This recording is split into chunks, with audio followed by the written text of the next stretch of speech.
Howdy folks, tonight we're taking a look at some belt kit, some true proper belt kit of the tea flavor. Alright, so this is some JayJays belt kit. It's labeled on here somewhere. Oh boy, where'd it go? It's a medium. Oh, we'll find it once we get it on the table. It's one of their pre-canned setups, right? So all the pouches on here are fixed mounted. We've got two different options of harnesses that were sent with it. We've got this big old Molly panel with true harness padding and everything on it. And then the low profile Under Armour harness. So if you want to put your Mongoloid Osprey or whatever on top of this thing, you can do that and make it slightly less uncomfortable, right? I say that half jokingly. This is actually pretty comfortable, but I can't imagine that the Osprey is at all enjoyable to wear. So let's get this thing on the table. It does have some aftermarket parts on it, obviously, but I didn't want to disassemble what this gentleman put on there. He did write it up a little bit on this thing, so we'll run through that while we're looking at it. Again, it's user submission, viewer submission, and he's obviously got some experience with it, which I don't want to sell short. All right, let's get it on the table.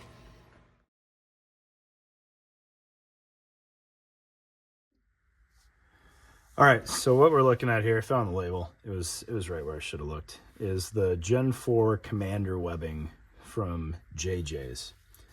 All right, I don't have any experience with JayJays. Several people have recommended that I take a look at their stuff, and that it's kind of the go-to for true belt kit, right? Belt setups, or using your belt as your LBE. All right. That said, there is a lot going on in here, and I'm probably going to lose some of this stuff from view as we go. All right, but I'm going to do my best to show what it's all about, and to paint an accurate picture of what you're getting here. All right, so before we get too carried away, I want to run through kind of the general configuration, and I want to show you a couple of things that fit in a couple of the pockets so that we can kind of acknowledge that and then move on without having stuff in the pockets. All right, and I forgot to pre-stage an imaging here. Okay, so on this Gen 4 webbing, and I don't know all of the options. I regret I've not looked at JayJays website. I totally spaced on that. All right, I also don't know how much this costs, but it's in Monopoly money over in the UK. By the time it gets here, it's gonna be double the price or whatever. Just if you want it, buy it and forget that you did it, because it's gonna hurt. All right. So general configuration, looking from the right side as worn. So this setup absolutely favors a right-handed rifle shooter. All right, normal portion of the population there. You've got the admin pouch up front. I know that seems obnoxious with how big this thing is. But it is essentially a saw pouch with an internal divider, and we'll come back and get a closer look at that. But that is the frontmost pouch on the right side. The rear of the pouch has four almost identical pouches. I can't call them totally identical, and I'll explain why in just a second. That are 4-mag friendly pockets with room to spare. Not a lot of room, but definitely some room.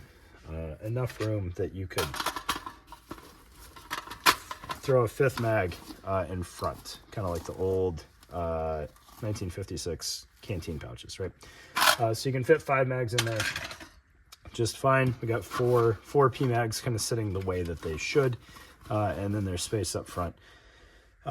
We'll get into the finer points on these pouches in a little bit. This is the tall boy Nalgene. I don't have a short one handy. I apologize, but 32 ounces is below the cutoff here, so even with one of these goofy caps on it, you should be able to fit a Nalgene in the pocket, and that fits pretty well. If you were rocking with canteens, the square canteens would probably be the way to go, not the 2-liter US ones that have a square cross section, but the squared off Nalgene shape ones should fit in there pretty well. All right, then you got another 4 magazine pouch, and then a 4th 4 magazine pouch. I'm not recommending you put 2 radios in here. Give me a second to explain that.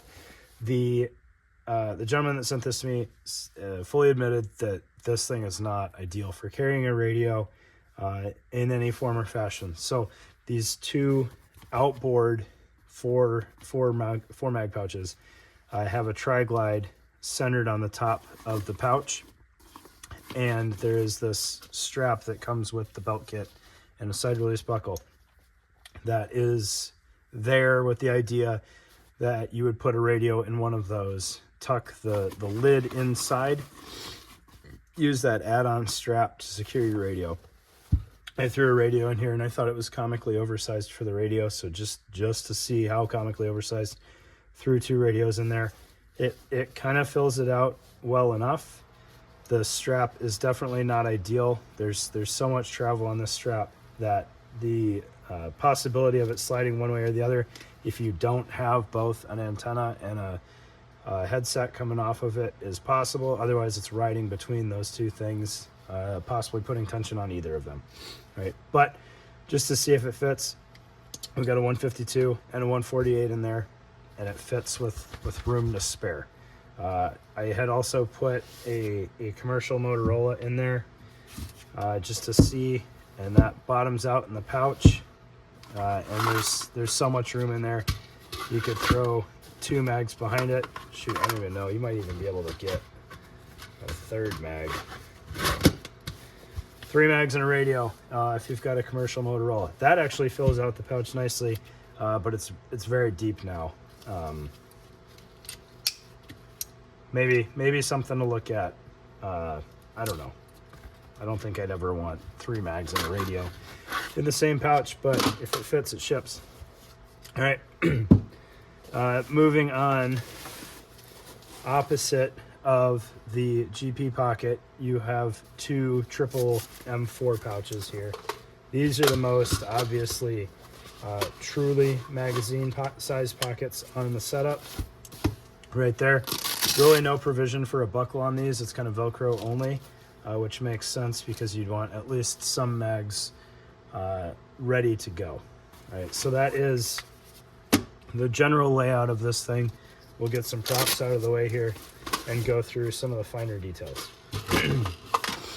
All right, looking at how it's worn first, it is a very, very tall belt pad. So I threw this on based on the way that the gentleman has it sized, and it rode higher than I've ever worn a belt kit before. I'm not saying that that's right or wrong. It's just higher than I'm used to, or higher than where I would have thought to throw this thing. The belt that actually secures it is fairly high on that pad. It's definitely in the top 1/3 of the pad, so you've got plenty of room to have this kind of riding on your hips, which is kind of why I thought it was a little high for my taste.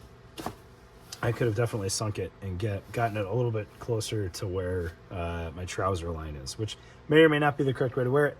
I don't know. I'm not a belt kit guy. Okay, it does have spacer mesh with some stitching to kind of help airflow. I don't have enough time in this to say whether that's going to be hot or not. With other spacer mesh products with kind of this much padding that I've used in the past, they've been hot, but they're also up on my torso and not closer to my belt line, where it may not matter as much. All right, I think the padding on here is going to be fairly comfortable and not overly hot because it's not a ton of surface area. All right, I also don't have armor pushing this into my back and my torso. All right, running across the top, you have a total of 6 attachment points for the harness, 4 coming off the rear of the harness, 2 up towards the front where the shoulder straps are going to come over and secure. They're kind of an interesting attachment. They are absolutely fixed in there. So if you wanted to swap it out for any other harness or anything like that, you either are stuck with this hardware or you're gonna have to cut it off and use a repair buckle. It is pretty close to 1-inch webbing though. Just in case it's some goofy metric webbing, it looks like 1-inch webbing. So you should be able to put repair buckles on any of these that you want to, if you wanted to totally swap out your harness. or if you wanted to split some D-rings or ladder locks or something like that, you can put those on there as well.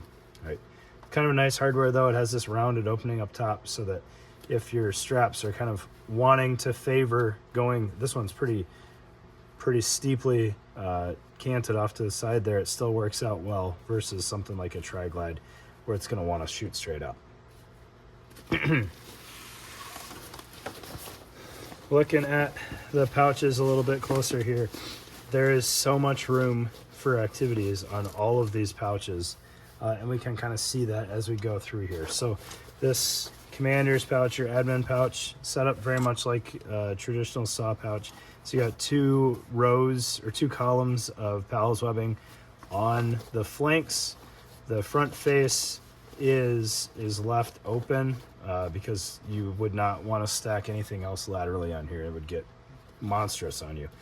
And there's shock cord provisions to help police up some of that slack on most of these things.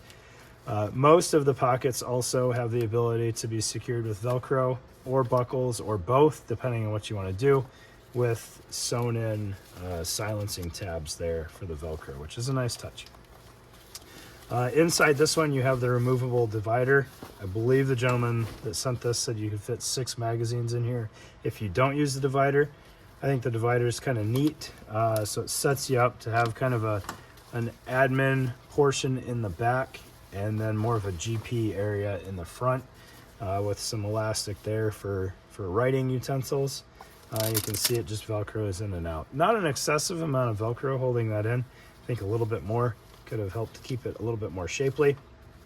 But there you go. All right, interesting. The Velcro is kind of pulling away here. I don't know where these are actually made.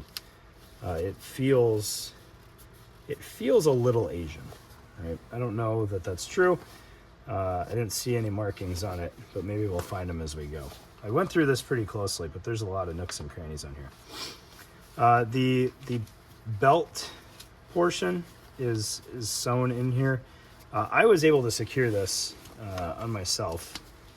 So there's quite a bit of adjustment to make it bigger on this medium. So 34-inch pants and a little bit more belly than I should have, and this was plenty of slack to secure it. Gentleman that wears this is 6'1", I believe you said, and a little bit smaller than me. And he wears it pretty high, so even on me with a longer torso, it was up there. All right. So all that to say, this was not going around a 34-inch waist. It was going around a larger than 34-inch gut. All right. Pals webbing on top of this, as well as you could tether something up here to the harness straps if you wanted to. All right, continuing on, these quad M4 sized pockets here also have 2 columns of pals webbing on the sides, and then pals webbing on top. You can see kind of the difference in width there. This is room for 3 horizontal rows. It says room for 2 horizontal rows. Right. Knife sheath mounted on the side here, again from the gentleman. All these pouches are fixed. What's interesting is the ones closest to the front are sewn across the bottom and across the top, all the way across. These others, as we go further back, are sewn across the top because that's where the lid is mounted. But on the bottom, there's kind of a pass through, and I would imagine that goes up the height of the pouch body. So they're really only sewn on the edges. All 4 of those are identical except for the provisions for the radio strap that I already mentioned, with nothing strange going on there. They do have grommets on the bottom for drainage. Yeah, nothing else that's sneaking past me there. Tourniquet pouch mounted up here. Again, aftermarket. And then you've got your kind of hot mag portion here, still with the 2 columns of pals on the outermost faces of it, with nothing on the inner face, which I guess they don't want you trying to shove a pouch between those when they should sit pretty flush with each other once loaded. They do share their shock cord mounting tab there, whereas the rest of these is unique to each pouch. So that's kind of interesting. The flaps are all kind of this boxy style, where you don't just have a top flap, it's going to wrap around the sides of whatever is in your pouch as well. So depending on what crazy bulky things you try to load in here, that could potentially get in the way. Or if you're using, especially these back pouches, as more of a general purpose pocket, and you have smaller items in there, that lid is going to help keep your items in the pouch a little bit better. So fan of it back here, not a huge fan of the flap style up here. It's just that much more material in the way of you getting to a mag. Right? That's negated a little bit by the way this gentleman set his up. So he's got a spud pouch on the leading edge of his rifle pockets here, so that he can have a little bit more accessible magazine right up front. Kind of a neat setup there. It does leave a little bit to be desired on the mounting there because you only have the 2 rows, so the spud's not as secure as it could be, which is unfortunate because there's definitely room there to shift that around a little bit and get 3 rows of mounting, but the lid gets in the way a little bit. All right. Then you got your label up front there for JayJays size medium. Looking at the harness here, this is the more full body harness. You have a Molly or Powell's mountable portion there, right? You got 4 columns, 4 rows. Obviously he's policed up his webbing a little bit there, but it wouldn't have to be secured up there. That would be unobstructed Molly if you needed it. Drag handle, that's really just a carrying handle for your belt setup. I would not want to pull my buddy wearing that thing because it's not going to be a stout enough handle. It is stitched down more so on the sides here, and it feels, you can see the stitching better there. I would not trust that for pulling somebody wearing all this kit and probably a larger dude to begin with. Right. Looking at the front of the harness a little bit, it's about a 3-inch wide strap with some padding, some spacer mesh in there. It's going to help carry the load of all that you could fit in this belt kit pretty well. Should be fairly comfortable, and it's wide enough that a pack should ride over it pretty well, depending on how high you wear this thing. So he did tell me that he has the assault pack. I think he said he has the assault pack that goes with it. Separate item, not necessarily married to this system. It's just a squattier pack, kind of like a lumbar pack riding high, because as high as he had this thing, like even your small Camelback packs are going to be rusting on the belt kit, which may or may not be a win for you. Right? So kind of an interesting setup there. And then the low profile harness here is slick webbing. What I like about this though is that they kept it wide to give you a little bit more surface area carrying all that weight. So I don't think you'll miss the padding too much. If you do, I think there's room to potentially throw some sleep pad foam and tape it on here if you really wanted to. But this is again designed to be worn under some other body armor. Right. The other question I'd asked him, I think he said he hadn't tried it yet, was if wearing it this high, if he had any issues with body armor. I don't think I could wear a plate carrier under it as high as he has it set up right now, but that's definitely not a foul on JayJays because there's room to drop this thing lower, and I think you could marry it up pretty nicely under the bottom edge of your armor with a little bit of sizing effort.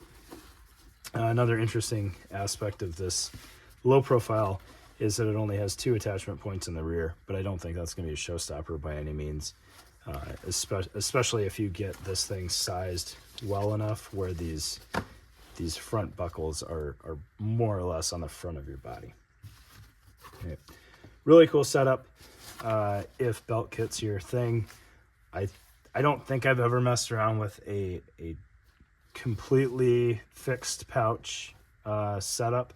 Like I said in the intro, messed around with PLCE stuff a long time ago, but even that was user configurable. I didn't have this nice of a belt pad for sure, but you could pick and choose kind of what pockets you wanted and where you wanted them, which I think I'm a fan of. I don't know. This is a lot of like kind of optimized for magazines. Like you got 16 mags in the back, another 6, so 22 mags, without even touching this pocket. A lot of mags. But I suppose, if you're going somewhere and you want 22 mags with you, by all means have at it. There you go. That is the JayJays Gen 4 Commander webbing. Thanks, guys.